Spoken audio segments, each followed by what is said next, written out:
ਰੋਜ਼ਾਨਾ ਲੋਕ ਨਾਥ ਟੀਵੀ ਦੇਖ ਰਹੇ ਹੋ ਤੁਸੀਂ ਤੇ ਮੈਂ ਹਾਂ ਸੁਖਵਿੰਦਰ ਸਿੰਘ ਸਿੱਧੂ। ਪ੍ਰੋਗਰਾਮ ਦੇ ਵਿੱਚ ਗੱਲਬਾਤ ਕਰਾਂਗੇ ਪੰਜਾਬ ਦੀ ਸਿਆਸਤ ਦੀਆਂ ਅਹਿਮ ਖਬਰਾਂ ਦੇ ਉੱਪਰ। ਇਹਨਾਂ ਅਹਿਮ ਖਬਰਾਂ ਦੇ ਉੱਪਰ ਮੇਰੇ ਨਾਲ ਵਿਚਾਰ ਚਰਚਾ ਲਈ ਮੌਜੂਦ ਰਹਿਣਗੇ ਪ੍ਰੋਫੈਸਰ PS ਭੋਗਲ ਸਾਹਿਬ। ਸਭ ਤੋਂ ਪਹਿਲਾਂ ਗੱਲਬਾਤ ਕਰਾਂਗੇ ਕਿ ਨਵਜੋਤ ਸਿੰਘ ਸਿੱਧੂ ਨੇ ਅੱਜ ਇੱਕ ਹੋਰ ਵੀਡੀਓ ਪਾਈ ਹੈ ਤੇ ਉਸ ਵੀਡੀਓ ਦੇ ਕੀ ਅੰਦਾਜ਼ੇ ਲਗਾਏ ਜਾ ਰਹੇ ਨੇ, ਕੀ ਕਿਆਸਾਰੀਆਂ ਲਗਾਈਆਂ ਜਾ ਰਹੀਆਂ ਨੇ। ਜਿਸ ਤਰੀਕੇ ਦੇ ਨਾਲ ਸਿੱਧੂ ਨੇ ਵਿਰੋਧੀ ਸਰਕਾਰਾਂ ਦੇ ਨਾਲ ਆਪਣੀ ਸਰਕਾਰ ਨੂੰ ਇੱਕ ਵਾਰ ਫਿਰ ਤੋਂ ਨਿਸ਼ਾਨੇ ਤੇ ਲਿਆ, ਕੀ ਅੰਦਾਜ਼ੇ ਲਗਾਏ ਜਾ ਸਕਦੇ ਨੇ, ਉਹਨਾਂ ਤੋਂ ਗੱਲਬਾਤ ਕਰਾਂਗੇ। ਤੇ ਉਸ ਤੋਂ ਬਾਅਦ ਗੱਲਬਾਤ ਕਰਾਂਗੇ ਕਿ ਇੱਕ ਵਾਰ ਫਿਰ ਤੋਂ ਜਿਹੜੇ ਸਿੱਧੂ ਦੇ ਦੋਸਤ ਨੇ ਪ੍ਰਗਟ ਸਿੰਘ, ਉਹ ਸਰਕਾਰ ਦੇ ਖਿਲਾਫ, ਕੈਪਟਨ ਸਰਕਾਰ ਦੇ ਖਿਲਾਫ ਜਿਹੜੀ ਵਾਅਦਾ ਖਿਲਾਫੀ ਦੇ ਇਲਜ਼ਾਮ ਲੱਗਦੇ ਨੇ ਉਹਨਾਂ ਦੇ ਉੱਪਰ ਮੋਹਰ ਲਗਾਉਂਦੇ ਹੋਏ ਨਜ਼ਰ ਆਏ ਨੇ।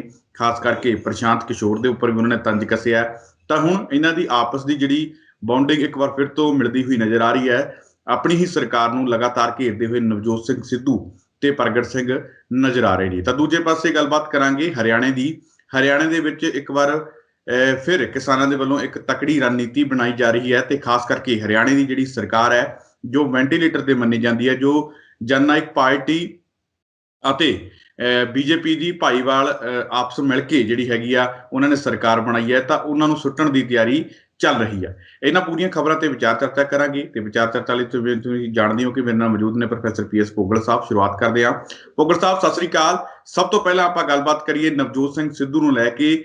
ਜਿਹੜੀ ਵੀਡੀਓ ਪਾਈ ਆ ਉਹਨਾਂ ਨੇ ਇੱਕ ਵਾਰ ਫਿਰ ਤੋਂ, ਇੱਕ ਪਰਸੋਂ ਵੀਡੀਓ ਪਾਈ ਸੀ, ਫਿਰ ਪ੍ਰੈਸ ਕਾਨਫਰੰਸ ਕੀਤੀ ਉਹਨਾਂ ਨੇ, ਤਾਂ ਹੁਣ ਜਿਹੜਾ ਹੈਗਾ ਇੱਕ ਨਵੀਂ ਵੀਡੀਓ ਪਾ ਦਿੱਤੀ ਹੈ ਆਪਣੀ ਸਰਕਾਰ ਦੇ ਨਾਲ, ਵਿਰੋਧੀ ਸਰਕਾਰਾਂ ਦੇ ਨਾਲ ਆਪਣੀ ਸਰਕਾਰ ਨੂੰ ਵੀ ਘੇਰਿਆ ਹੈ।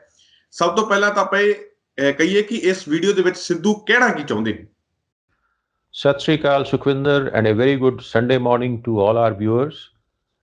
ਤੁਸੀਂ ਸਿੱਧੂ ਤੋਂ ਅੱਜ ਸ਼ੁਰੂ ਕਰਨਾ ਚਾਹੁੰਦੇ ਹੋ। ਇਨਫੈਕਟ ਪਿਛਲੇ ਕੁਝ ਦਿਨਾਂ ਤੋਂ ਜਦੋਂ ਦਾ ਅਸੈਂਬਲੀ ਸੈਸ਼ਨ ਸ਼ੁਰੂ ਹੋਇਆ, ਸਿੱਧੂ ਵਾਪਸ ਖਬਰਾਂ ਦੇ ਵਿੱਚ ਆਏ ਨੇ ਕਾਫੀ ਲੰਬਾ ਸਮਾਂ ਖਾਮੋਸ਼ ਰਹਿਣ ਤੋਂ ਬਾਅਦ। ਜੀ ਤਾਂ ਸਿੱਧੂ ਨੇ ਵੀਡੀਓ ਵੀ ਪਾਈ ਹੈ। ਸਿੱਧੂ ਦੀ ਜਿਹੜੀ ਸਾਰੀ ਗੱਲਬਾਤ ਚੱਲੀ ਹੈ ਪਿਛਲੇ ਕੁਝ ਦਿਨਾਂ ਦੇ ਵਿੱਚ, ਉਸ ਤੋਂ ਕੁਝ ਗੱਲਾਂ ਬੜੀਆਂ ਸਪਸ਼ਟ ਨਜ਼ਰ ਆ ਰਹੀਆਂ। ਸਿੱਧੂ ਨੇ ਖਾਸ ਤੌਰ ਤੇ ਨਿਸ਼ਾਨਾ ਸਾਧਿਆ ਪੰਜਾਬ ਸਰਕਾਰ ਤੇ, ਮੌਜੂਦਾ ਪੰਜਾਬ ਸਰਕਾਰ ਤੇ ਵੀ, ਜਿਹੜੀ ਉਹਨਾਂ ਦੀ ਆਪਣੀ ਹੀ ਪਾਰਟੀ ਦੀ ਸਰਕਾਰ ਹੈ ਕੈਪਟਨ ਅਮਰਿੰਦਰ ਸਿੰਘ ਦੀ। ਮੁੱਖ ਮੁੱਦਾ ਉਹਨਾਂ ਨੇ ਇਹ ਰੱਖਿਆ ਕਿ ਪੰਜਾਬ ਦਾ ਕਰਜ਼ਾ ਪਿਛਲੇ ਕਈ ਸਾਲਾਂ ਤੋਂ, ਪਿਛਲੇ ਕਈ ਦਹਾਕਿਆਂ ਤੋਂ ਵੱਧਦਾ ਚਲਾ ਜਾ ਰਿਹਾ ਹੈਗਾ। ਨੈਚੁਰਲੀ ਇਹ ਇੱਕ ਬੜਾ ਹੀ ਚਿੰਤਾਜਨਕ ਵਿਸ਼ਾ ਹੈ, ਪੰਜਾਬ ਦੇ ਹਰ ਸ਼ਹਿਰੀ ਵਾਸਤੇ ਚਿੰਤਾਜਨਕ ਵਿਸ਼ਾ ਹੈ। ਔਰ ਨਾਲ ਹੀ ਸਿੱਧੂ ਨੇ ਕਿਹਾ ਕਿ ਜਦੋਂ ਦੀ ਇਹ ਮੌਜੂਦਾ ਸਰਕਾਰ ਆਈ ਹੈ 18,000 ਕਰੋੜ ਰੁਪਈਆ ਕਰਜ਼ਾ ਇਸ ਦੌਰਾਨ ਵੀ ਜਿਹੜਾ ਹੈਗਾ ਵਧਿਆ ਹੈਗਾ। ਔਰ ਇਸ ਕਰਕੇ ਸਾਡੀ ਜਿਹੜੀ ਅਰਥ ਵਿਵਸਥਾ ਹੈਗੀ ਹੈ, ਜਿਹੜੀ ਇਕੋਨੋਮੀ ਹੈ ਪੰਜਾਬ ਦੀ, ਉਹ ਤਬਾਹੋ ਬਰਬਾਦ ਹੋ ਚੁੱਕੀ ਹੈ। ਔਰ ਨਾਲ ਹੀ ਉਹਨਾਂ ਨੇ ਕਿਹਾ ਕਿ ਪਿਛਲੀਆਂ ਸਰਕਾਰਾਂ ਦੇ ਦੌਰਾਨ ਵੀ ਕਿਸੇ ਵੀ ਸਰਕਾਰ ਨੇ ਪੰਜਾਬ ਦੀ ਇਸ ਲਗਾਤਾਰ ਨਿੱਘਰਦੀ ਹੋਈ ਆਰਥਿਕਤਾ ਨੂੰ ਸੁਧਾਰਨ ਵਾਸਤੇ ਕੋਈ ਜਿਹੜੇ ਸਾਨੂੰ ਕਠਿਨ ਫੈਸਲੇ ਵੀ ਲੈਣੇ ਪੈਣੇ ਸੀ, ਇਸ ਤਰ੍ਹਾਂ ਦੀ ਕੋਈ ਕੋਸ਼ਿਸ਼ ਨਹੀਂ ਕੀਤੀ। ਯਾਨੀ ਲੋਕ ਲੁਭਾਊ ਸਕੀਮਾਂ ਜਾਂ ਲੋਕ ਲੁਭਾਊ ਪੋਸਚਰਸ ਤੋਂ ਬਾਹਰ ਪੰਜਾਬ ਸਰਕਾਰ ਕੋਈ ਵੀ ਨਹੀਂ ਹੈ। ਖਾ ਉਹ ਅਕਾਲੀਆਂ ਦੀ ਰਹੀ ਹੋਵੇ ਜਾਂ ਮੌਜੂਦਾ ਕਾਂਗਰਸ ਸਰਕਾਰ ਰਹੀ ਹੋਵੇ ਜਾਂ ਇਸ ਤੋਂ ਪਹਿਲਾਂ ਜਦੋਂ ਕੈਪਟਨ ਅਮਰਿੰਦਰ ਸਿੰਘ ਦੀ ਸਰਕਾਰ ਸੀ, ਇਹ ਜਿਹੜਾ ਰੁਝਾਨ ਹੈ ਬਰਕਰਾਰ ਰਿਹਾ ਹੈ। ਤੋ ਸਿੱਧੂ ਨੇ ਇਸ ਦਾ ਜਿਹੜਾ ਸਾਰਾ ਠੀਕਰਾ ਹੈ ਉਹ ਕਰਪਸ਼ਨ ਦੇ ਸਿਰ ਤੇ ਸਿੱਟਿਆ ਹੈ। ਔਰ ਉਹਨੇ ਕਿਹਾ ਕਿ ਬੇਸਿਕਲੀ ਕਿਉਂਕਿ ਇੱਕ ਬਹੁਤ ਜ਼ਬਰਦਸਤ ਕਰਪਸ਼ਨ ਦਾ ਨੈਕਸਸ ਪੰਜਾਬ ਦੇ ਵਿੱਚ ਚੱਲਿਆ ਹੋਇਆ ਹੈ, ਇਸ ਕਰਕੇ ਜਿਹੜੇ ਲੀਡਰਸ ਹੈਗੇ ਹੈ ਉਹ ਉਸ ਤੋਂ ਬਾਹਰ ਨਹੀਂ ਆ ਰਹੇ ਔਰ ਪੰਜਾਬ ਦੀ ਆਰਥਿਕਤਾ ਜਿਹੜੀ ਹੈ ਲਗਾਤਾਰ ਨਿੱਘਰਦੀ ਚਲੀ ਆ ਰਹੀ ਹੈ। ਬਾਦਲਾਂ ਦੇ ਉੱਤੇ ਉਸਨੇ ਇੰਡਾਇਰੈਕਟਲੀ ਤੰਜ਼ ਕੱਸਿਆ ਹੈ ਕਿ ਕਿਸ ਤਰੀਕੇ ਨਾਲ ਜਿਹੜਾ ਹੈ ਕਰੋਨੀ ਕੈਪੀਟਲਿਜ਼ਮ ਜਿਹਨੂੰ ਅਸੀਂ ਕਹਿ ਦਿੰਦੇ ਹਾਂ, ਕਿ ਸਰਕਾਰ 'ਚ ਬੈਠ ਕੇ ਆਪਣੇ ਜਿਹੜੇ ਇਹਨਾਂ ਨੇ ਕਾਰੋਬਾਰ ਚਲਾਏ ਨੇ, ਸਰਕਾਰ ਦੀ ਆਪਣੀ ਪੋਜੀਸ਼ਨ ਦੀ ਦੁਰਵਰਤੋਂ ਕਰਦੇ ਹੋਏ। ਆਪਾਂ ਜਾਣਦੇ ਹਾਂ ਅਕਸਰ ਜਿਹੜਾ ਹੈ ਸੁਖਬੀਰ ਬਾਦਲ ਦੀ ਟਰਾਂਸਪੋਰਟ ਬਿਜ਼ਨਸ ਤੇ ਬੜੇ ਸਾਲਾਂ ਤੋਂ ਕਿੰਤੂ ਪਰੰਤੂ ਹੁੰਦਾ ਰਿਹਾ ਕਿ ਇਸ ਤਰ੍ਹਾਂ ਦੀਆਂ ਟਰਾਂਸਪੋਰਟ ਨੀਤੀਆਂ ਨੂੰ ਤੋੜਿਆ ਮਰੋੜਿਆ ਗਿਆ ਤਾਂ ਕਿ ਪ੍ਰਾਈਵੇਟ ਪਲੇਅਰਸ ਨੂੰ ਫਾਇਦਾ ਹੋਵੇ। ਫਿਰ ਆਪਣੀ ਉਪ ਮੁੱਖ ਮੰਤਰੀ ਦੀ ਪੋਜੀਸ਼ਨ ਨੂੰ ਦੁਰਵਰਤੋਂ ਕਰਕੇ ਜਿਹੜੀਆਂ ਪ੍ਰਾਈਵੇਟ ਬੱਸ ਟਰਾਂਸਪੋਰਟ ਕੰਪਨੀਆਂ ਸੀ, ਕਿਸ ਤਰ੍ਹਾਂ ਉਹਨਾਂ ਦੀ ਬਾਂਹ ਮਰੋੜ ਕੇ ਉਹਨਾਂ ਦੇ ਉੱਤੇ ਕਬਜ਼ਾ ਕੀਤਾ ਗਿਆ ਔਰ ਬਿਜ਼ਨਸ ਚਮਕਾਇਆ ਗਿਆ। ਸੁਖ ਵਿਲਾਸ ਪੈਲੇਸ ਹੋਟਲ ਖੋਲ੍ਹਿਆ ਗਿਆ, ਕਿਸ ਤਰ੍ਹਾਂ ਉਹਦੇ ਵਾਸਤੇ ਸਰਕਾਰੀ ਖਰਚੇ ਤੇ ਸੜਕਾਂ ਬਣੀਆਂ। ਈਵਨ ਕੈਪਟਨ ਅਮਰਿੰਦਰ ਸਿੰਘ ਨੇ ਵੀ ਜਿਹੜਾ ਕੁਦਰਤੀ ਇਲਾਕੇ ਦੇ ਵਿੱਚ ਜਿਹੜਾ ਆਪਣਾ ਮਹਿਲ ਬਣਾਇਆ ਪਿਛਲੇ ਆਪਣੀ ਇਸ ਸੱਤਾ ਦੇ ਦੌਰਾਨ, ਜਿਸ ਨੂੰ ਸਾਰਾਗੜੀ ਪੈਲੇਸ ਦਾ ਨਾਮ ਉਹਨਾਂ ਨੇ ਦਿੱਤਾ। ਤੋ ਇਸ ਤਰ੍ਹਾਂ ਦੇ ਬੇਤਹਾਸ਼ਾ ਸਾਡੇ ਕੋਲ ਐਗਜ਼ਾਮਪਲਸ ਨੇ ਕਿ ਸਾਡੇ ਪੋਲੀਟੀਕਲ ਲੀਡਰਸ ਨੇ ਆਪਣੀ ਸਹੂਲਤ ਵਾਸਤੇ ਸਰਕਾਰ ਦੀਆਂ ਨੀਤੀਆਂ ਨੂੰ ਤੋੜ ਮਰੋੜ ਕਰਕੇ ਆਪਣੇ ਫਾਇਦੇ ਲਈ ਪੈਸਾ ਇਕੱਠਾ ਕੀਤਾ। ਫੋਰ ਐਗਜ਼ਾਮਪਲ ਸਿੱਧੂ ਨੇ ਗੱਲ ਕੀਤੀ ਹੈ ਕਿ ਕਿਸ ਤਰੀਕੇ ਨਾਲ ਰੇਤਾ ਬਜਰੀ ਦਾ ਜਿਹੜਾ ਕਾਰੋਬਾਰ ਹੈ ਅਕਾਲੀਆਂ ਦੇ ਸਮੇਂ ਦੌਰਾਨ ਵੀ ਚੱਲਦਾ ਰਿਹਾ ਹੈ, ਉਹ ਵਿਕਰਮ ਮਜੀਠੀਏ ਤੇ ਉਂਗਲੀਆਂ ਉੱਠਦੀਆਂ ਰਹੀਆਂ, ਹੁਣ ਵੀ ਉਸੇ ਤਰੀਕੇ ਨਾਲ ਬਰਕਰਾਰ ਹੈ। ਬਾਰ-ਬਾਰ ਖਬਰਾਂ ਆਉਂਦੀਆਂ, ਰੋਜ਼ ਅਖਬਾਰਾਂ ਭਰੀਆਂ ਹੋਈਆਂ ਹੁੰਦੀਆਂ ਕਿ ਨਾਜਾਇਜ਼ ਰੇਤਾ ਬਜਰੀ ਦਾ ਜਿਹੜਾ ਖਨਨ ਹੋ ਰਿਹਾ, ਔਰ ਉਸ ਕਰਕੇ ਇੱਥੋਂ ਤੱਕ ਕਿ ਜਿਹੜੇ ਸਾਡੇ ਪੁਲਾਂ ਨੇ, ਜਿਹੜੇ ਪੁਲ ਨੇ ਸਾਡੇ ਰੋਡ ਟਰਾਂਸਪੋਰਟ ਦੇ, ਉਹਨਾਂ ਨੂੰ ਵੀ ਖਤਰਾ ਪੈਦਾ ਹੋ ਗਿਆ। ਉਹਨਾਂ ਦੇ ਆਲੇ ਦੁਆਲੇ ਜਿਹੜੀ ਹੈ ਰੇਤਾ ਬਜਰੀ ਕੱਢੀ ਜਾਂਦੀ ਹੈ, ਜਾਂ ਟਾਵਰ ਲਾਈਨਸ ਨੂੰ ਖਤਰਾ ਪੈਦਾ ਹੋ ਰਿਹਾ। ਲੇਕਿਨ ਇਹ ਸਰਕਾਰ ਦੇ ਕੰਨਾਂ ਤੇ ਜੂੰ ਹੀ ਨਹੀਂ, ਜਿਹਨੂੰ ਕਹਿੰਦੇ ਰੇਂਗਦੀ, ਕਿ ਇੰਨਾ ਕੁਛ ਹੋ ਰਿਹਾ ਹੈ। ਔਰ ਸਿੱਧੂ ਉਹੀ ਗੱਲ ਦੁਹਰਾ ਰਹੇ ਹੈ ਕਿ ਇਹ ਬਹੁਤ ਬੜਾ ਇੱਕ ਚੈਲੰਜ ਹੈਗਾ, ਕਿਸ ਤਰੀਕੇ ਨਾਲ ਸਰਕਾਰ ਦੀਆਂ ਜਿਹੜੀਆਂ ਸਾਡੀਆਂ ਜਿਹੜੀਆਂ ਸਰਕਾਰੀ ਸੰਪਤੀਆਂ ਨੇ, ਸਾਡੇ ਰੈਸਟ ਹਾਊਸਿਸ ਨੇ, ਕਾਰਪੋਰੇਸ਼ਨ ਦੀਆਂ ਜ਼ਮੀਨਾਂ ਨੇ, PSPCL ਦੀਆਂ ਜਿਹੜੀਆਂ ਜ਼ਮੀਨਾਂ ਨੇ, ਕਿਸ ਤਰ੍ਹਾਂ ਉਹਨਾਂ ਨੂੰ ਗਹਿਣੇ ਰੱਖ ਕੇ ਜਿਹੜਾ ਹੈ ਕਰਜ਼ਾ ਰੇਜ਼ ਕੀਤਾ ਗਿਆ ਹੈ। ਔਰ ਸਰਕਾਰ ਦੇ ਖਰਚੇ ਘੱਟ ਨਹੀਂ ਹੋ ਰਹੇ। ਕੈਪਟਨ ਅਮਰਿੰਦਰ ਸਿੰਘ ਦੇ 18 ਐਡਵਾਈਜ਼ਰ ਨੇ, 19ਵਾਂ ਪ੍ਰਸ਼ਾਂਤ ਕਿਸ਼ੋਰ ਜਿਹੜਾ ਹੈ ਲਗਾ ਲਿਆ ਗਿਆ ਹੈ। ਤੋ ਇਹ ਸਾਰਾ ਕੁਛ ਜਿਹੜਾ ਹੈ ਫਜ਼ੂਲ ਖਰਚੀ ਸਰਕਾਰ ਦੀ, ਜੇ ਸਰਕਾਰ ਦੇ ਤੌਰ ਤਰੀਕੇ ਦੇਖੀ ਤੇ ਲੱਗਦਾ ਹੀ ਨਹੀਂ ਪੰਜਾਬ ਨੂੰ ਕੋਈ ਜਿਹੜਾ ਹੈ ਆਰਥਿਕ ਸਮੱਸਿਆ ਦਾ ਸਾਹਮਣਾ ਹੈਗਾ। ਸਰਕਾਰ ਉਸੇ ਤਰ੍ਹਾਂ ਸ਼ਾਹੀ ਖਰਚੇ ਆਪਣੇ ਕਰੀ ਚਲੀ ਜਾ ਰਹੀ ਹੈ। ਤੋ ਸਿੱਧੂ ਨੇ ਜਿਹੜਾ ਹੈਗਾ ਉਹ ਇਸ ਦੇ ਉੱਤੇ ਹਮਲਾ ਕੀਤਾ ਹੈ। ਉਹਨਾਂ ਦੀ ਮਨਸ਼ਾ ਜੋ ਵੀ ਰਹੀ ਹੋਵੇ, ਲੇਕਿਨ ਇਹ ਗੱਲਾਂ ਜੋ ਉਹਨਾਂ ਨੇ ਕੀਤੀਆਂ ਬੜੀਆਂ ਵਾਜਿਬ ਨੇ। ਪਰ ਮੈਂ ਇੱਥੇ ਇਹ ਕਹਿਣਾ ਕਿ ਇਹ ਤਾਂ ਬੜੇ ਲੰਬੇ ਸਮੇਂ ਤੋਂ ਚੱਲਿਆ ਆ ਰਿਹਾ। ਸਵਾਲ ਇਹ ਹੈ ਕਿ ਸਿੱਧੂ ਜਦੋਂ ਇਸ ਸਰਕਾਰ ਦਾ ਸ਼ੁਰੂ ਦੇ ਵਿੱਚ ਹਿੱਸਾ ਸੀਗੇ, ਪਹਿਲਾਂ ਉਹ ਲੋਕਲ ਬਾਡੀਜ਼ ਮਿਨਿਸਟਰ ਰਹੇ, ਫਿਰ ਉਹਨਾਂ ਦਾ ਮਹਿਕਮਾ ਤਬਦੀਲ ਕਰਕੇ ਬਿਜਲੀ ਮਹਿਕਮਾ ਕੀਤਾ ਗਿਆ।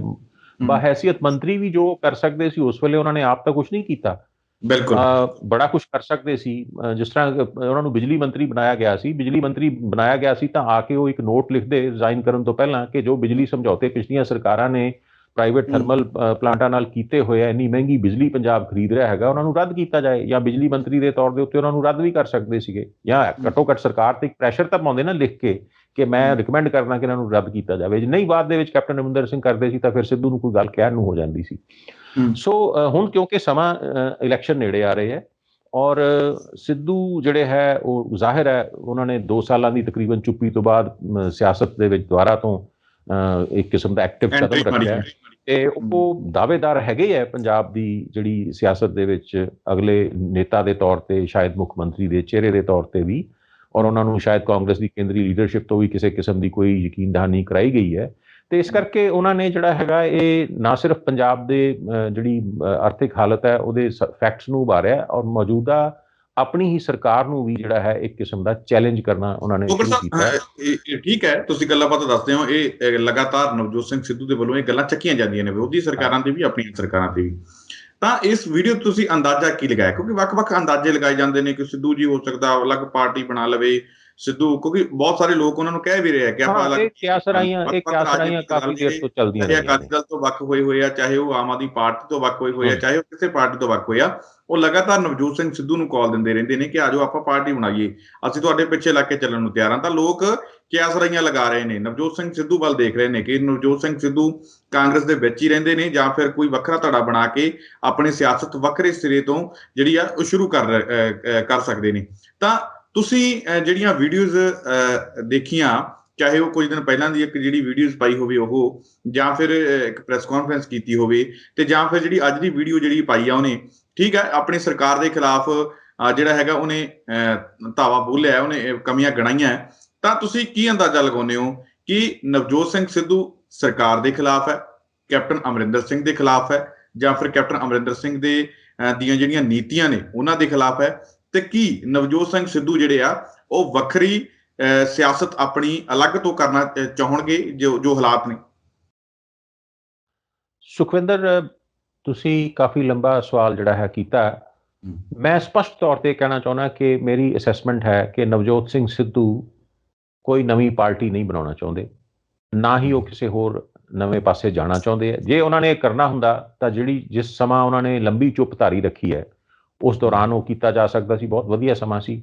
ਉਸ ਤੋਂ ਬਾਅਦ ਵੀ ਸਮਾਂ ਸੀਗਾ, ਲੇਕਿਨ ਜੋ ਕੁਛ ਉਹਨਾਂ ਨੇ ਰੀਸੈਂਟਲੀ ਪਿਛਲੇ ਹਫ਼ਤੇ 10 ਦਿਨਾਂ ਤੋਂ ਬੋਲਣਾ ਸ਼ੁਰੂ ਕੀਤਾ, ਉੱਥੋਂ ਸਪਸ਼ਟ ਜ਼ਾਹਿਰ ਹੈ ਕਿ ਉਹ ਕਾਂਗਰਸ ਦੇ ਵਿੱਚ ਹੀ ਰਹਿ ਕੇ ਕਾਂਗਰਸ ਦੀ ਮੌਜੂਦਾ ਲੀਡਰਸ਼ਿਪ ਨੂੰ ਚੈਲੰਜ ਕਰਦੇ ਰਹਿਣਗੇ, ਔਰ ਆਪਣੇ ਵਿਚਾਰ ਜਿਹੜੇ ਹੈ ਬੇਖੌਫ ਉਸ ਦੇ ਸੰਬੰਧੀ ਜਿਹੜੇ ਹੈ ਪ੍ਰਗਟ ਕਰਦੇ ਰਹਿਣਗੇ। ਵਿਧਾਨ ਸਭਾ ਤੋਂ ਬਾਹਰ ਨਿਰੰਤਰ ਉਹ ਜਿਹੜਾ ਹੈ ਇਸ ਸਟ੍ਰੈਟਜੀ ਦੇ ਉੱਤੇ ਚੱਲ ਰਹੇ ਨੇ। ਕਿਸੇ ਵੀ ਉਹਨਾਂ ਨੇ ਆਪਣੀ ਜਿਹੜੀ ਹੈ ਰੀਸੈਂਟ ਜਿਹੜੀ ਉਹਨਾਂ ਦੀ ਕੋਈ ਗੱਲਬਾਤ ਹੈ ਉਹਦੇ 'ਤੇ ਕਿਸੇ ਕਿਸਮ ਦੀ ਕੋਈ ਇੰਡੀਕੇਸ਼ਨ ਉਹਨਾਂ ਨੇ ਇਸ ਤਰ੍ਹਾਂ ਦੀ ਨਹੀਂ ਦਿੱਤੀ ਕਿ ਉਹ ਆਪਣੀ ਜਿਹੜੀ ਹੈ ਇਸ ਪਾਰਟੀ ਤੋਂ ਬਾਹਰ ਜਾ ਕੇ ਕੁਝ ਨਵਾਂ ਕੁਝ ਕਰਨਗੇ। ਹਾਲਾਂਕਿ ਉਹਨਾਂ ਦੇ ਕੁਝ ਕਰੀਬੀ ਲੋਕਾਂ ਨੇ ਕਈ ਵਾਰੀ ਇਸ ਤਰ੍ਹਾਂ ਦਾ ਕੋਈ ਇੰਡੀਕੇਸ਼ਨ ਦਿੱਤੀ ਜਾਂ ਉਹਨਾਂ ਨੂੰ ਕਾਲ ਵੀ ਦਿੱਤੀ ਕਿ ਜੇ ਲੋੜ ਹੈ ਤਾਂ ਉਹ ਇਸ ਪਾਰਟੀ ਤੋਂ ਬਾਹਰ ਨਿਕਲੇ ਔਰ ਜਿਹੜਾ ਹੈ ਕੋਈ ਨਵੀਂ ਸ਼ੁਰੂਆਤ ਕਰੇ। ਪੰਜਾਬ ਦੇ ਜਿਹੜੇ ਡਿਫਰੈਂਟ ਧੜੇ ਨੇ ਬਾਹਰ ਬੈਠੇ ਨੇ ਸੱਤਾ ਤੋਂ, ਉਹਨਾਂ ਨੇ ਵੀ ਬਾਰ-ਬਾਰ ਸਿੱਧੂ ਨੂੰ ਜਿਹੜਾ ਹੈ ਕਿਹਾ ਕਿ ਉਹ ਅੱਗੇ ਲੱਗੇ, ਅਸੀਂ ਉਸ ਦਾ ਸਾਥ ਦੇਵਾਂਗੇ। ਲੇਕਿਨ ਸਿੱਧੂ ਨੇ ਬੜੇ ਹੀ ਸਬਰ ਤਹਮਲ ਤੋਂ ਕੰਮ ਲਿਆ, ਜਿਹੜਾ ਕਿ ਖਾਸ ਤੌਰ ਤੇ ਉਹਨਾਂ ਤੋਂ ਕਈ ਵਾਰੀ ਪਹਿਲਾਂ ਉਮੀਦ ਨਹੀਂ ਕੀਤੀ ਜਾਂਦੀ ਸੀ। ਲੇਕਿਨ ਪਿਛਲੇ ਕਾਫੀ ਸਮੇਂ ਤੋਂ ਬੜੇ ਹੀ ਡਿਸਿਪਲਿਨ ਵੇ ਨਾਲ ਉਹ ਚੱਲਦੇ ਰਹੇ ਨੇ ਔਰ ਉਹਨਾਂ ਨੇ ਇੱਕ ਬੜੀ ਕਲੀਅਰ ਸਟ੍ਰੈਟਜੀ ਅਡਾਪਟ ਕੀਤੀ। ਉਹ ਸਟ੍ਰੈਟਜੀ ਇਹ ਹੈ ਕਿ ਕਾਂਗਰਸ ਦੀ ਕੇਂਦਰੀ ਲੀਡਰਸ਼ਿਪ ਨਾਲ ਉਹਨਾਂ ਨੇ ਬਕਾਇਦਾ ਅੱਛਾ ਤਾਲਮੇਲ ਬਣਾ ਕੇ ਰੱਖਿਆ ਔਰ ਲੇਕਿਨ ਜਿਹੜੀ ਮੌਜੂਦਾ ਸਰਕਾਰ ਹੈ ਕੈਪਟਨ ਅਮਰਿੰਦਰ ਸਿੰਘ, ਕਿਉਂਕਿ ਕਦੇ ਵੀ ਕਿਸੇ ਮੂਡ 'ਚ ਨਹੀਂ ਲੱਗਦੇ ਉਹਨਾਂ ਨੂੰ ਜਿਹੜਾ ਹੈ ਕਾਂਗਰਸ ਪ੍ਰਧਾਨ ਬਣਾਉਣ ਦੇ ਵਿੱਚ ਜਾਂ ਡਿਪਟੀ ਸੀਐਮ ਬਣਾਉਣ ਦੇ ਵਿੱਚ, ਉਹ ਵਿਰੋਧ ਉਸ ਦਾ ਚੱਲਦੇ ਰਹੇ। ਲੇਕਿਨ ਉਹਨਾਂ ਨੇ ਕੋਈ ਐਸੀ ਇੰਡੀਕੇਸ਼ਨ ਨਹੀਂ ਦਿੱਤੀ ਕਿ ਉਹ ਕਾਂਗਰਸ ਪਾਰਟੀ ਨੂੰ ਛੱਡ ਕੇ ਬਾਹਰ ਚਲੇ ਜਾਣਗੇ। ਹਾਂ, ਹੁਣ ਉਹਨਾਂ ਦੀ ਸਟ੍ਰੈਟਜੀ ਨਜ਼ਰ ਆ ਰਹੀ ਹੈ ਕਿ ਉਹ ਪਾਰਟੀ ਦੇ ਵਿੱਚ ਹੀ ਰਹਿ ਕੇ ਜਿਹੜਾ ਹੈ ਇਸ ਸਰਕਾਰ ਨੂੰ ਚੈਲੰਜ ਕਰਦੇ ਰਹਿਣਗੇ, ਇਸ ਜਿਹੜੀ ਮੌਜੂਦਾ ਲੀਡਰਸ਼ਿਪ ਹੈ ਉਸ ਨੂੰ ਚੈਲੰਜ ਕਰਦੇ ਰਹਿਣਗੇ ਔਰ ਲੋੜ ਪੈਣ ਦੇ ਉੱਤੇ ਇੱਕ ਬਦਲਵੇਂ ਚਿਹਰੇ ਵਜੋਂ ਉਹ ਅੱਗੇ ਆਉਣਗੇ ਜਾਂ ਕਾਂਗਰਸ ਪਾਰਟੀ ਦੇ ਵਿੱਚ ਹੀ ਇੱਕ ਨਵਾਂ ਚਿਹਰਾ ਜਿਹੜਾ ਹੈ ਇਲੈਕਸ਼ਨ ਦੇ ਵਿੱਚ ਦੇ ਦੌਰਾਨ ਜਿਹੜਾ ਹੈ ਉਹ ਆਪਣੇ ਨੂੰ ਪੇਸ਼ ਕਰਨਗੇ। ਹਾਲਾਂਕਿ ਕਾਂਗਰਸ ਲੀਡਰਸ਼ਿਪ ਨੇ ਕਿਹਾ ਹੈ ਕਿ ਸਾਡੇ ਜਿਹੜੇ ਚੀਫ ਮਿਨਿਸਟਰ ਦੇ ਕੈਂਡੀਡੇਟ ਉਹ ਕੈਪਟਨ ਅਮਰਿੰਦਰ ਸਿੰਘ ਹੀ ਰਹਿਣਗੇ। ਠੀਕ ਹੈ, ਕਹਿ ਦਿੱਤਾ ਗਿਆ ਵਕਤੀ ਤੌਰ ਤੇ, ਲੇਕਿਨ ਪੋਲੀਟਿਕਸ ਦੇ ਵਿੱਚ ਅਸੀਂ ਇਹ ਨਹੀਂ ਮੰਨ ਕੇ ਚੱਲ ਸਕਦੇ ਕਿ ਹਰ ਚੀਜ਼ ਪਰਮਾਨੈਂਟ ਹੁੰਦੀ ਹੈ। ਲੋੜ ਪੈਣ ਦੇ ਉੱਤੇ ਉਸ ਨੂੰ ਕਿਸੇ ਵੇਲੇ ਬਦਲਿਆ ਵੀ ਜਾ ਸਕਦਾ ਹੈ। ਤੋ ਸਪਸ਼ਟ ਹੈ ਕਿ ਸਿੱਧੂ ਕਾਂਗਰਸ ਵਿੱਚ ਹੀ ਰਹਿਣਗੇ, ਕਿਤੇ ਨਹੀਂ ਜਾ ਰਹੇ। ਘੱਟੋ ਘੱਟ ਮੈਨੂੰ ਕੋਈ ਇਸ ਤਰ੍ਹਾਂ ਦਾ ਕੋਈ ਇਸ਼ਾਰਾ ਨਹੀਂ ਮਿਲਦਾ। ਬਿਲਕੁਲ। ਤਾਂ ਹੁਣ ਜਿਹੜੇ ਇਹਨਾਂ ਦੇ ਕਰੀਬੀ ਸਾਥੀ ਹੈ, ਜਿਹੜੇ ਜਦੋਂ ਨਵਜੋਤ ਸਿੰਘ ਸਿੱਧੂ ਦੀਆਂ 2017 ਦੇ ਵਿੱਚ ਕੈਸਰਾਈਆਂ ਲਗਾਈਆਂ ਜਾ ਰਹੀਆਂ ਸੀ ਕਿ ਨਵਜੋਤ ਸਿੰਘ ਸਿੱਧੂ ਪਾਰਟੀ ਬਣਾਉਣਗੇ, ਆਮ ਆਦਮੀ ਪਾਰਟੀ ਦੇ ਵਿੱਚ ਸ਼ਾਮਿਲ ਹੋਣਗੇ, ਤਾਂ ਉਸ ਸਮੇਂ ਜਿਹੜੇ ਪਰਛਾਈ ਦੀ ਤਰ੍ਹਾਂ ਉਹਨਾਂ ਦੇ ਨਾਲ ਮੌਜੂਦ ਸੀ ਪ੍ਰਗਟ ਸਿੰਘ, ਉਹਨਾਂ ਦੇ ਕਰੀਬੀ ਦੋਸਤ ਵੀ ਮੰਨੇ ਜਾਂਦੇ ਆ। ਉਹ ਵੀ ਇੱਕ ਵਾਰ ਫਿਰ ਤੋਂ ਨਵਜੋਤ ਸਿੰਘ ਸਿੱਧੂ ਜਿਵੇਂ ਹੀ ਐਕਟਿਵ ਹੋਏ ਨੇ ਉੱਦਾਂ ਹੀ ਪ੍ਰਗਟ ਸਿੰਘ ਵੀ ਐਕਟਿਵ ਹੋ ਗਏ, ਲਗਾਤਾਰ ਆਪਣੀ ਸਰਕਾਰ ਤੇ ਨਿਸ਼ਾਨਾ ਸਾਧ ਰਹੇ ਨੇ। ਇੱਕ ਵਾਰ ਫਿਰ ਤੋਂ ਪ੍ਰਗਟ ਸਿੰਘ ਨੇ ਇਹ ਗੱਲ ਕਹਿਤੀ ਆ ਕਿ ਪ੍ਰਸ਼ਾਂਤ ਕਿਸ਼ੋਰ ਸਾਨੂੰ ਰਿਪੀਟ ਨਹੀਂ ਕਰਵਾ ਸਕਦਾ। ਰਿਪੀਟ ਅਸੀਂ ਤਾਂ ਕਰਾਂਗੇ ਜੇ ਲੋਕਾਂ ਨਾਲ ਕੀਤੇ ਹੋਏ ਵਾਅਦੇ ਪੂਰੇ ਕਰਾਂਗੇ। ਸੁਖਵਿੰਦਰ, ਇਸ ਤੋਂ ਪਹਿਲਾਂ ਕਿ ਮੈਂ ਇਸ ਗੱਲ ਤੇ ਟਿੱਪਣੀ ਕਰਾਂ, ਮੈਨੂੰ ਇੱਕ ਯਾਦ ਆਇਆ, ਕੁਝ ਮਹੀਨੇ ਪਹਿਲਾਂ ਮੇਰੀ ਪ੍ਰਗਟ ਸਿੰਘ ਨਾਲ ਲੁਧਿਆਣੇ ਇੱਕ ਚਾਂਸ ਮੀਟਿੰਗ ਹੋਈ ਸੀ। ਉਸ ਦੌਰਾਨ ਮੈਂ ਉਹਨਾਂ ਨਾਲ 1-to-1 ਗੱਲਬਾਤ ਕੀਤੀ ਜਦੋਂ, ਤੇ ਉਹਨਾਂ ਤੋਂ ਇਸ ਚੀਜ਼ ਦੀ ਸੰਭਾਵਨਾ ਬਾਰੇ ਪੁੱਛਿਆ ਕਿ ਕੀ ਸਿੱਧੂ ਜਿਹੜਾ ਹੈਗਾ ਕਿਉਂ ਚੁੱਪ ਨੇ ਔਰ ਕੀ ਉਹ ਕਾਂਗਰਸ ਤੋਂ ਬਾਹਰ ਆਉਣਾ ਚਾਹੁੰਦੇ ਆ ਜਾਂ ਤੁਸੀਂ ਲੋਕ ਮਿਲ ਕੇ ਕੋਈ ਨਵੀਂ ਪਾਰਟੀ ਬਣਾਓਗੇ ਜਾਂ ਕੁਝ ਹੋਰ ਇਸ ਤਰ੍ਹਾਂ ਕਰੋਗੇ। ਉਸ ਵੇਲੇ ਵੀ ਪ੍ਰਗਟ ਸਿੰਘ ਨੇ ਜਿਹੜਾ ਹੈ ਇੱਕ ਜਿਹੜਾ ਹੈ ਇਸ਼ਾਰਾ ਦਿੱਤਾ ਸੀਗਾ ਕਿ ਨਹੀਂ, ਅਸੀਂ ਬੜੇ ਪੇਸ਼ੈਂਸ ਨਾਲ ਚੱਲ ਰਹੇ ਹਾਂ ਤੇ ਅਸੀਂ ਕੋਈ ਕਿਸੇ ਕਿਸਮ ਦੀ ਕਾਹਲੀ ਨਹੀਂ ਕਰਾਂਗੇ, ਅਸੀਂ ਸਿਚੁਏਸ਼ਨ ਨੂੰ ਵਾਚ ਕਰ ਰਹੇ ਹਾਂ ਔਰ ਕੋਸ਼ਿਸ਼ ਕਰਾਂਗੇ ਕਿ ਕੋਈ ਜਿਹੜਾ ਹੈਗਾ ਡਿਸਿਪਲਿਨ ਦੇ ਵਿੱਚ ਰਹਿ ਕੇ ਹੀ ਕੰਮ ਕਰੀਏ। ਯਾਨੀ ਇੱਕ ਤਰੀਕੇ ਨਾਲ ਕਈ ਮਹੀਨੇ ਪਹਿਲਾਂ ਉਹਨਾਂ ਨੇ ਮੈਨੂੰ ਇਸ ਤਰ੍ਹਾਂ ਦੀ ਜਿਹੜੀ ਹੈਗੀ ਹੈ ਉਹ ਇੰਡੀਕੇਸ਼ਨ ਦਿੱਤੀ ਕਿ ਉਹ ਕੋਈ ਕਾਹਲੀ ਨਾਲ ਕਦਮ ਨਹੀਂ ਲੈਣਗੇ। ਉੱਥੋਂ ਲੱਗਦਾ ਸੀ ਕਿ ਕਾਂਗਰਸ ਪਾਰਟੀ ਦੇ ਵਿੱਚ ਜਿਹੜੇ ਹੈ ਸਿੱਧੂ ਔਰ ਉਹਨਾਂ ਦੇ ਸਾਥੀ ਬਣੇ ਰਹਿਣਗੇ। ਜਿੱਥੋਂ ਤੱਕ ਗੱਲ ਹੈ ਕਿ ਪ੍ਰਗਟ ਸਿੰਘ ਨੇ ਜਿਹੜੀ ਹੁਣ ਹਾਲੀਆ ਆਪਣੀ ਜਿਹੜੀ ਇੱਕ ਕਾਨਫਰੰਸ ਦੇ ਦੌਰਾਨ, ਪ੍ਰੈਸ ਕਾਨਫਰੰਸ ਦੇ ਦੌਰਾਨ ਪ੍ਰਸ਼ਾਂਤ ਕਿਸ਼ੋਰ ਦੀ ਜਿਹੜੀ ਨਿਯੁਕਤੀ ਹੈ ਉਸ ਦੇ ਉੱਤੇ ਨਿਸ਼ਾਨਾ ਸਾਧਿਆ, ਉਹ ਵੀ ਠੀਕ ਹੈ, ਉਹਨਾਂ ਨੇ ਆਪਣਾ ਵਿਚਾਰ ਦਿੱਤਾ ਔਰ ਕਾਫੀ ਵਾਜਿਬ ਗੱਲ ਕਹੀ ਹੈ ਕਿ ਪ੍ਰਸ਼ਾਂਤ ਕਿਸ਼ੋਰ ਜਿਹੜੇ ਹੈ ਉਹ ਬੇਸਿਕਲੀ ਇੱਕ ਇਲੈਕਸ਼ਨ ਸਟ੍ਰੈਟੇਜਿਸਟ ਹੈਗੇ ਨੇ। ਪਿਛਲੇ ਕਾਫੀ ਸਾਲਾਂ ਤੋਂ ਡਿਫਰੈਂਟ ਸਟੇਟਸ ਦੇ ਵਿੱਚ ਇਲੈਕਸ਼ਨਸ ਦੇ ਦੌਰਾਨ ਉਹਨਾਂ ਦਾ ਰੋਲ ਰਿਹਾ, ਕਿਤੇ ਉਹਨਾਂ ਨੂੰ ਕਾਮਯਾਬੀ ਮਿਲੀ, ਕਿਤੇ ਕਾਮਯਾਬੀ ਨਹੀਂ ਵੀ ਮਿਲੀ। ਤੋਂ ਸੱਚਾਈ ਤਾਂ ਇਹੀ ਹੈ ਕਿ ਪੰਜਾਬ ਦੀ ਜਿਹੜੀ ਵਾਸਤਵਿਕਤਾ ਹੈ, ਸਾਡੀ ਜਿਹੜੀ ਆਰਥਿਕਤਾ ਦੀ, ਸਾਡੀ ਜਿਹੜੀ ਰਾਜਨੀਤੀ ਦੀ ਵਾਸਤਵਿਕਤਾ ਹੈ ਉਹ ਕਾਫੀ ਗੰਭੀਰ ਹੈ। ਪ੍ਰਸ਼ਾਂਤ ਕਿਸ਼ੋਰ ਉਹਦਾ ਕੋਈ ਸਮੱਸਿਆ ਦਾ ਹੱਲ ਨਹੀਂ ਕਰ ਸਕਦੇ। ਉਹ ਠੀਕ ਹੈ, ਕੋਈ ਜਿਹੜੇ ਹੈ ਕੋਈ ਇੱਦਾਂ ਦੀ ਲੋਕ ਲਵਾਊ ਨਾਅਰੇ ਦੇ ਸਕਦੇ ਨੇ ਜਾਂ ਕੋਈ ਹੋਰ ਜਿਹੜੀ ਬੂਥ ਮੈਨੇਜਮੈਂਟ, ਜਿਸ ਤਰ੍ਹਾਂ ਅੱਜ ਕੱਲ੍ਹ ਮਾਈਕਰੋ ਮੈਨੇਜਮੈਂਟ ਇਲੈਕਸ਼ਨਸ ਦੀ ਹੁੰਦੀ, ਉਹਦੇ 'ਚ ਕੋਈ ਸਟ੍ਰੈਟਜੀ ਅਡਾਪਟ ਕਰ ਸਕਦੇ ਨੇ ਜਿਹਦਾ ਥੋੜ੍ਹਾ ਬਹੁਤਾ ਸ਼ਾਇਦ ਫਾਇਦਾ ਹੋ ਵੀ ਜਾਵੇ, ਲੇਕਿਨ ਉਹ ਇੰਨਾ ਕੁ ਫਾਇਦਾ ਨਹੀਂ ਹੋ ਸਕਦਾ ਕਿ ਬਹੁਤ ਬੜੀ ਜਿੱਤ ਜਿਹੜੀ ਹੈ ਕਾਂਗਰਸ ਨੂੰ ਉਹ ਦਵਾ ਦੇਣ। ਜਿਸ ਤਰ੍ਹਾਂ ਆਪਾਂ ਪਹਿਲਾਂ ਵੀ ਗੱਲ ਕਰਦੇ ਰਹੇ ਹਾਂ ਕਿ ਹਾਲਾਤ ਕੁਝ ਐਸੇ ਬਣੇ ਹੋਏ ਹੈ ਕਿ ਕਾਂਗਰਸ ਪਾਰਟੀ ਨੂੰ ਜਿਹੜਾ ਹੈ ਉਹ ਹਾਲਾਤਾਂ ਦਾ ਜਿਹੜਾ ਫਾਇਦਾ ਹੋ ਰਿਹਾ, ਕਿਉਂਕਿ ਅਕਾਲੀ ਦਲ ਜਿਹੜਾ ਹੈ ਉਹ ਕਿਸਾਨ ਅੰਦੋਲਨ ਕਰਕੇ ਕਾਫੀ ਉਹਨਾਂ ਦੀ ਹਾਲਤ ਖਰਾਬ ਹੈ। ਇਸੇ ਤਰ੍ਹਾਂ ਆਮ ਆਦਮੀ ਪਾਰਟੀ ਜਿਹੜੀ ਹੈ ਉਹਨਾਂ ਦੇ ਕੋਲ ਲੀਡਰਸ਼ਿਪ ਦਾ ਕ੍ਰਾਈਸਿਸ ਹੈ, ਹਾਲੇ ਤੱਕ ਵੀ ਉਹ ਆਪਣਾ ਜਿਹੜਾ ਹੈ ਮੁੱਖ ਮੰਤਰੀ ਦਾ ਚਿਹਰਾ ਪੰਜਾਬ 'ਚ ਕੀ ਹੋਏਗਾ ਉਸ ਬਾਰੇ ਕੋਈ ਉਹ ਲੋਕਾਂ ਨੂੰ ਬਦਲ ਨਹੀਂ ਦੇ ਸਕਦੇ ਜਾਂ ਕੋਈ ਉਹ ਚਿਹਰਾ ਨਹੀਂ ਪ੍ਰੈਜ਼ੈਂਟ ਕਰ ਸਕੇ। ਤੋ ਉਸ ਦੇ ਥੋੜ੍ਹਾ ਬਹੁਤ ਉਹਦਾ ਜਿਹੜਾ ਹੈ ਪ੍ਰਸ਼ਾਂਤ ਕਿਸ਼ੋਰ ਦਾ ਜਿਹੜਾ ਹੈ ਰੋਲ ਉਸ ਦੇ ਵਿੱਚ ਹੋ ਜਾਏਗਾ ਜ਼ਿਆਦਾ ਤੋਂ ਜ਼ਿਆਦਾ। ਔਰ ਇਸ ਕਰਕੇ ਪ੍ਰਗਟ ਸਿੰਘ ਦਾ ਕਹਿਣਾ ਇਹ ਬੜਾ ਦਰੁਸਤ ਹੈਗਾ ਕਿ ਪ੍ਰਸ਼ਾਂਤ ਕਿਸ਼ੋਰ ਕੁਝ ਨਹੀਂ ਕਰ ਪਾਏਗਾ ਜਦ ਤੱਕ ਪੰਜਾਬ ਸਰਕਾਰ ਪੰਜਾਬ ਦੇ ਲੋਕਾਂ ਦੀਆਂ ਸਮੱਸਿਆ ਵਾਲੇ ਪਾਸੇ ਧਿਆਨ ਨਹੀਂ ਕਰਦੀ। ਔਰ ਸੱਚ ਇਹ ਹੈ ਕਿ ਪਿਛਲੇ 4 ਸਾਲ ਦੇ ਦੌਰਾਨ ਪੰਜਾਬ ਸਰਕਾਰ ਦੀ ਜਿਹੜੀ ਕਾਰਗੁਜ਼ਾਰੀ ਹੈ ਉਹ ਬਹੁਤ ਹੀ ਨਿਰਾਸ਼ਾਜਨਕ ਰਹੀ ਹੈ। ਅੱਜ ਜੇ ਕੋਈ ਥੋੜੀ ਬਹੁਤੀ ਵੀ ਕੋਈ ਪੰਜਾਬ ਦੇ ਵਿੱਚ ਜਿਹੜੀ ਜਥੇਬੰਦ ਹੋਈ ਆਪੋਜੀਸ਼ਨ ਹੁੰਦੀ ਤਾਂ ਇਸ ਪੰਜਾਬ ਸਰਕਾਰ ਨੂੰ ਇਲੈਕਸ਼ਨਾਂ ਦੇ ਵਿੱਚ ਜਿਹੜੀ ਹੈ ਧੂਲ ਚਟਾ ਸਕਦੀ ਸੀ ਬੜੇ ਆਰਾਮ ਦੇ ਨਾਲ। ਪਰ ਜਿਸ ਤਰ੍ਹਾਂ ਮੈਂ ਕਿਹਾ ਕਿ ਸਥਿਤੀ ਇਸ ਤਰ੍ਹਾਂ ਦੀ ਬਣੀ ਹੋਈ ਹੈ ਕਿ ਆਪੋਜੀਸ਼ਨ ਜਿਹੜੀ ਹੈਗੀ ਆ ਉਹ ਨਾ ਦੇ ਬਰਾਬਰ ਹੈ ਪੰਜਾਬ 'ਚ ਇਸ ਵੇਲੇ। ਤਾਂ ਇਸ ਕਰਕੇ ਇਸ ਸਰਕਾਰ ਨੂੰ ਜਿਹੜਾ ਹੈ ਇੱਕ ਕਿਸਮ ਦਾ ਐਡਵਾਂਟੇਜ ਹੈ। ਔਰ ਫਿਰ ਮੈਂ ਸਮਝਦਾ ਕਿ ਕੇਂਦਰੀ ਸਰਕਾਰ ਦਾ ਵੀ ਕੈਪਟਨ ਅਮਰਿੰਦਰ ਸਿੰਘ ਨੂੰ ਕਿਸੇ ਕਿਸਮ ਦਾ ਇੱਕ ਕਿਸਮ ਦਾ ਸਮਰਥਨ ਮਿਲ ਰਿਹਾ ਹੈ। ਉਹ ਵੀ ਕੋਸ਼ਿਸ਼ ਕਰਨਗੇ ਕਿ ਪੰਜਾਬ 'ਚ ਜੇ ਅਗਲੀ ਸਰਕਾਰ ਆਵੇ ਤਾਂ ਕੈਪਟਨ ਅਮਰਿੰਦਰ ਸਿੰਘ ਦੀ ਅਗਵਾਈ ਦੀ ਸਰਕਾਰ ਹੀ ਆਵੇ, ਕਿਉਂਕਿ ਇੱਕ ਅੰਦਰੋਂ ਗਤੀ ਜਿਹੜਾ ਹੈ ਗੱਠਜੋੜ ਹੈ ਜਿਹੜਾ ਨਰਿੰਦਰ ਮੋਦੀ ਵਾਲੀ ਸਰਕਾਰ ਦਾ ਇਸ ਸਰਕਾਰ ਦੇ ਨਾਲ ਨਜ਼ਰ ਆਉਣਾ ਸ਼ੁਰੂ ਹੁੰਦਾ ਹੈ, ਕਈ ਤਰੀਕੇ ਨਾਲ ਜਿਹੜਾ ਹੈ ਨਜ਼ਰ ਆ ਰਿਹਾ।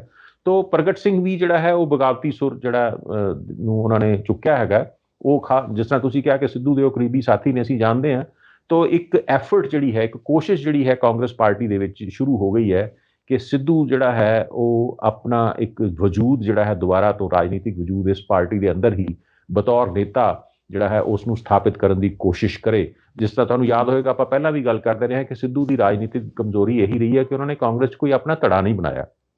ਸ਼ਾਇਦ ਸਿੱਧੂ ਨੂੰ ਇਸ ਗੱਲ ਦਾ ਅਹਿਸਾਸ ਹੋ ਰਿਹਾ ਹੋਵੇ ਔਰ ਉਸਨੇ ਜਿਹੜੀ ਹੈ ਪਹਿਲ ਕਰਨੀ ਸ਼ੁਰੂ ਕੀਤੀ ਹੈ।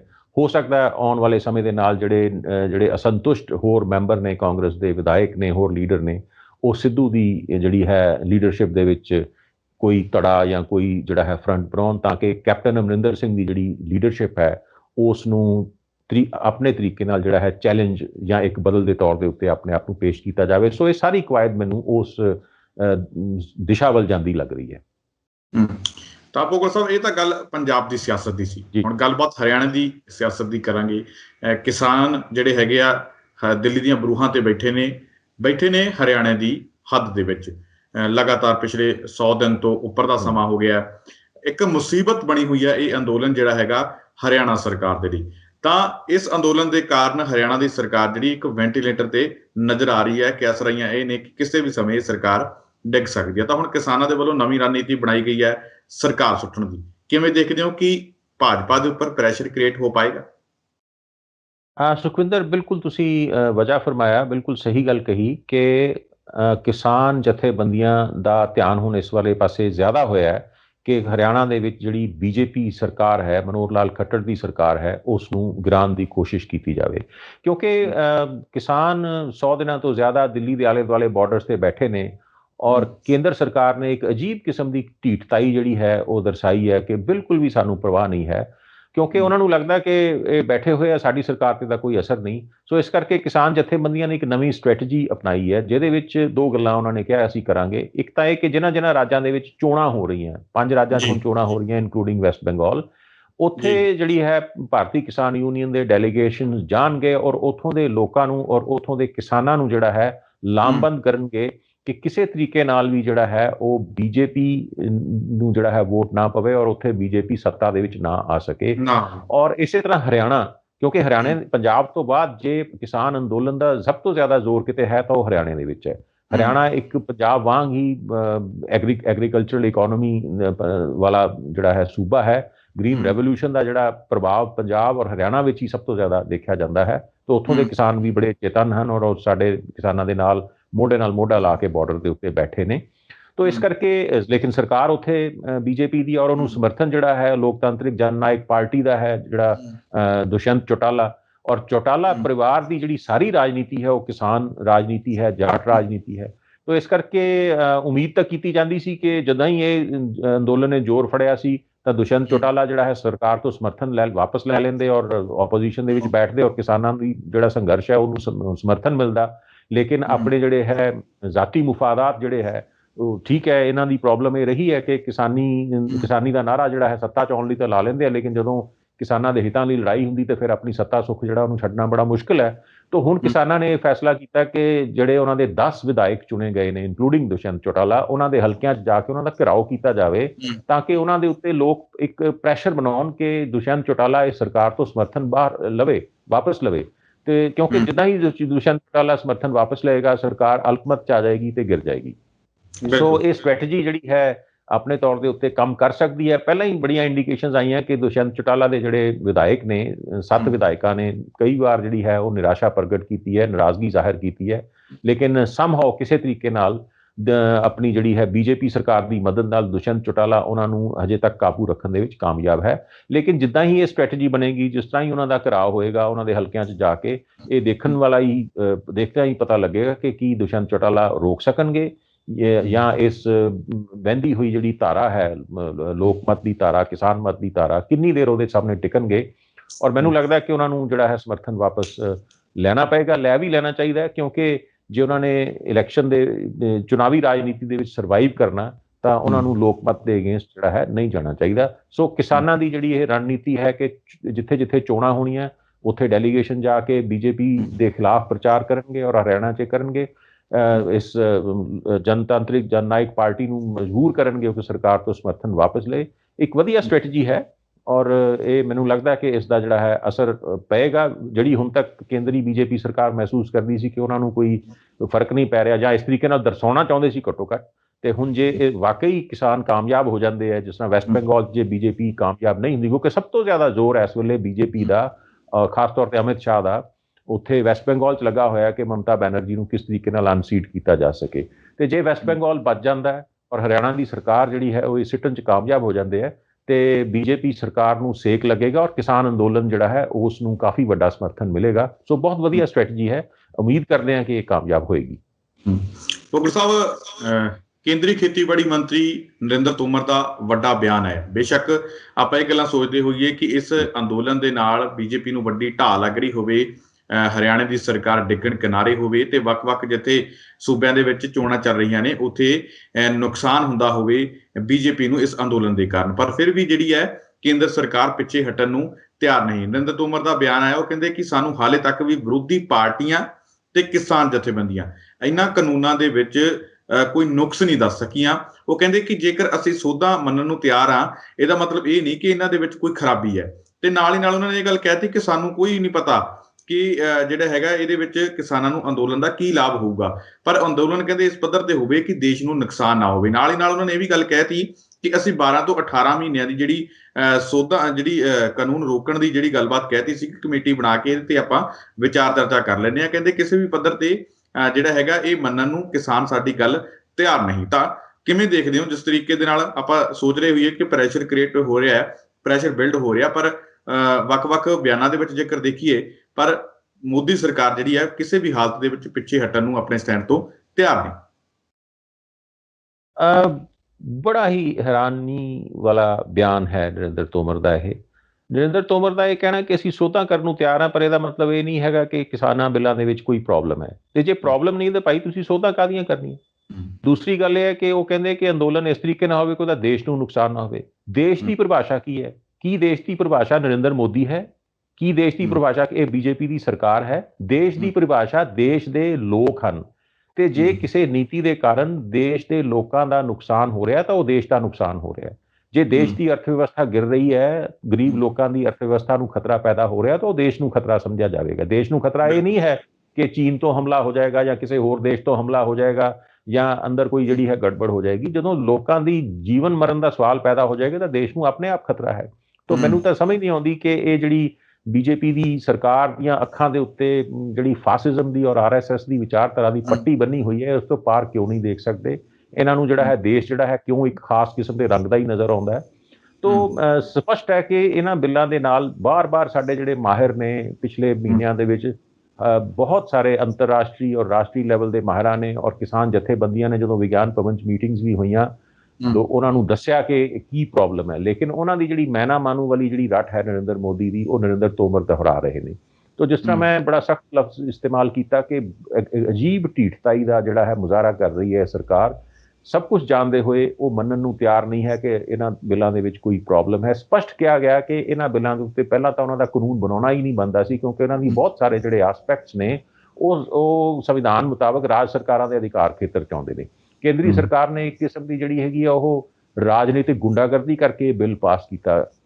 ਇਸੇ ਤਰ੍ਹਾਂ ਜਿਸ ਤਰੀਕੇ ਨਾਲ ਪਾਰਲੀਮੈਂਟ 'ਚ ਪਾਸ ਹੋਇਆ, ਰਾਜ ਸਭਾ 'ਚ ਪਾਸ ਹੋਇਆ, ਉਸ ਕਿਹਨੂੰ ਨਹੀਂ ਪਤਾ ਕਿ ਇਹਨਾਂ ਨੇ ਕਿਸ ਤਰ੍ਹਾਂ ਦੀ ਰਾਜਨੀਤਿਕ ਗੁੰਡਾਗਰਦੀ ਉਸ ਦੇ ਉੱਤੇ ਕੀਤੀ ਹੈ। ਤਾਂ ਨਰਿੰਦਰ ਤੋਮਰ ਜਿਹੜੇ ਹੈਗੇ ਆ ਉਹ ਬਿਲਕੁਲ ਠੀਕ ਹੈ ਕਿ ਸਰਕਾਰ ਦੇ ਉੱਤੇ ਪ੍ਰੈਸ਼ਰ ਹੈ, ਲੇਕਿਨ ਸਰਕਾਰ ਜਿਹੜੀ ਹੈ ਸਾਹਮਣੇ ਸਮਾਈਲਿੰਗ ਫੇਸ ਦੇਣਾ ਚਾਹੁੰਦੀ, ਲੋਕਾਂ ਨੂੰ ਇਹ ਦੱਸ ਦਿਓ ਕਿ ਨਹੀਂ ਸਾਨੂੰ ਕੋਈ ਅਸਰ ਨਹੀਂ ਹੈ। ਮੈਨੂੰ ਉਮੀਦ ਹੈ ਕਿ ਜਿਸਦੀ ਆਪਾਂ ਹੁਣੇ ਗੱਲ ਕੀਤੀ ਕਿਸਾਨਾਂ ਦੀ ਬਦਲੀ ਹੋਈ ਸਟ੍ਰੈਟਜੀ ਜੇ ਕਿਤੇ ਉਹ ਕਾਮਯਾਬ ਹੋ ਜਾਂਦੀ ਹੈ ਤਾਂ ਇਹਨਾਂ ਨੂੰ ਲੱਗ ਪਤਾ ਜਾਊਗਾ ਕਿ ਪ੍ਰੈਸ਼ਰ ਕੀ ਹੁੰਦਾ ਹੈ, ਤੇ ਲੋਕਾਂ ਦੇ ਨਾਲ ਜਿਹੜਾ ਹੈ, ਲੋਕਾਂ ਦੀ ਜਿਹੜੀ ਜੀਵਨ ਮਰਨ ਦੀ ਜਿਹੜੀ ਮਸਲੇ ਆ ਉਹਨਾਂ ਦੇ ਨਾਲ ਜਦੋਂ ਅਸੀਂ ਇਸ ਤਰ੍ਹਾਂ ਖਿਲਵਾੜ ਕਰਾਂਗੇ ਤਾਂ ਫਿਰ ਕਿਸ ਤਰੀਕੇ ਨਾਲ ਜਿਹੜਾ ਹੈਗਾ ਸਰਕਾਰ ਬਚੀ ਰਹਿ ਜਾ ਸਕਦੀ ਹੈ। ਆਪਾਂ ਕੁਝ ਦੇਰ ਪਹਿਲਾਂ ਐਮਰਜੈਂਸੀ ਦਾ ਵੀ ਜ਼ਿਕਰ ਕੀਤਾ ਸੀ। ਇੰਨੇ ਜਿਹੜੇ ਪੱਕੀ ਜੜ ਵਾਲੇ ਜਿਹੜੇ ਨੇਤਾ ਸੀ ਉਹ ਨਹੀਂ ਬਚੇ। ਲੋਕਾਂ ਦੀ ਜਦੋਂ ਨਿਰਾਸ਼ਾ ਦੀ ਲਹਿਰ, ਗੁੱਸੇ ਦੀ ਲਹਿਰ ਆਈ, ਸਰਕਾਰ ਵੀ ਇਹ ਠੀਕ ਹੈ, ਇਹ ਸਰਕਾਰ ਇਸ ਦੇਸ਼ ਦੇ ਵਿੱਚ ਲੋਕਤੰਤਰ ਦਾ ਸਤਿਆਨਾਸ਼ ਕਰਨ ਤੇ ਤੁਲੀ ਹੋਈ ਹੈ, ਲੇਕਿਨ ਧੰਨਵਾਦ ਅਸੀਂ ਕਰਾਂਗੇ ਅੱਜ ਵੀ ਪੰਡਿਤ ਜਵਾਹਰ ਲਾਲ ਨਹਿਰੂ ਦਾ ਕਿ ਲੋਕਤੰਤਰ ਦੀਆਂ ਜੜ੍ਹਾਂ ਇੰਨੀਆਂ ਮਜ਼ਬੂਤ ਨੇ ਹਾਲੇ ਵੀ ਕਿ ਸਰਕਾਰ ਉਹਨਾਂ ਨੂੰ ਇਸ ਤਰੀਕੇ ਨਾਲ ਪੁੱਟ ਨਹੀਂ ਸਕੇਗੀ। ਲੋਕ ਵਾਪਸ ਆਉਣਗੇ, ਆਪਣੀ ਜਿਹੜਾ ਸ਼ਕਤੀ ਦਿਖਾਉਣਗੇ, ਔਰ ਇਸ ਤਰ੍ਹਾਂ ਦੀ ਹਰ ਟੈਂਡੈਂਸੀ, ਚਾਹੇ ਉਹ ਬੀਜੇਪੀ ਦੀ ਸਰਕਾਰ ਹੋਵੇ ਜਾਂ ਆਉਣ ਵਾਲੇ ਸਮੇਂ 'ਚ ਕੋਈ ਵੀ ਸਰਕਾਰ, ਇਸ ਤਰ੍ਹਾਂ ਦੀ ਜਿਹੜੀ ਇਸ ਦੇਸ਼ ਦੇ ਲੋਕਤੰਤਰ ਔਰ ਲੋਕਾਂ ਦੇ ਅਧਿਕਾਰਾਂ ਨਾਲ ਖਿਲਵਾੜ ਕਰਨ ਦੀ ਕੋਸ਼ਿਸ਼ ਕਰੇਗੀ, ਉਸ ਨੂੰ ਸਾਡੇ ਲੋਕ ਮੂੰਹ ਤੋੜਵਾਂ ਜਵਾਬ ਦੇਣਗੇ ਔਰ ਦਿੰਦੇ ਰਹਿਣਗੇ। ਇਹ ਸਾਡਾ ਇਤਿਹਾਸ ਵੀ ਹੈ ਤੇ ਆਉਣ ਵਾਲੇ ਸਮੇਂ ਦਾ ਇਤਿਹਾਸ ਵੀ ਇਹੀ ਹੋਵੇਗਾ। ਬਿਲਕੁਲ। ਤਾਂ ਭੋਗੜ ਸਾਹਿਬ ਦੇ ਸਾਡੇ ਨਾਲ ਜੁੜੇ, ਵੱਖ-ਵੱਖ ਖਬਰਾਂ ਦੇ ਉੱਪਰ ਸਾਡੇ ਨਾਲ ਵਿਚਾਰ ਚਰਚਾ ਕੀਤੀ, ਤੁਹਾਡਾ ਬਹੁਤ-ਬਹੁਤ ਧੰਨਵਾਦ। ਬਹੁਤ ਧੰਨਵਾਦ। ਔਰ ਮੈਂ ਫਿਰ ਤੋਂ ਅੱਜ ਆਪਣੇ ਦਰਸ਼ਕਾਂ ਨੂੰ ਸ਼ੁਭ ਇਛਾਵਾਂ ਦਿੰਦਾ ਔਰ I wish a very happy Sunday to all of us. ਧੰਨਵਾਦ।